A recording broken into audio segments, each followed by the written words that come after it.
सभी दोस्तों से नमस्ते। हमारे कुसुम लोकगीत चैनल पे आप लोगों का स्वागत है। सुनैना ऑफिशियल चैनल पे आप लोगों का स्वागत है। कुसुम ऑफिशियल चैनल पे आप लोगों का स्वागत है।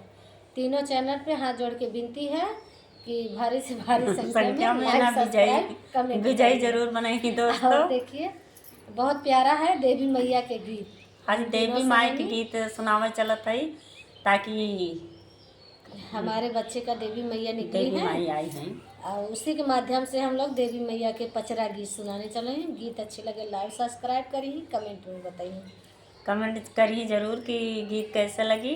हाँ देवी मैया के गीत है, देवी मैया के धूम मची बा। हाँ। आई हैं जैसे अच्छे से खुशी खुशी खुशी खुशी जाने हम रही हैं से। आइए गीत के सुनाते हैं। कौन दिशा से चली मोरी मैया, कौन दिशा से चली मोरी मैया, कौन दिशा चली जाई हो माँ मैया।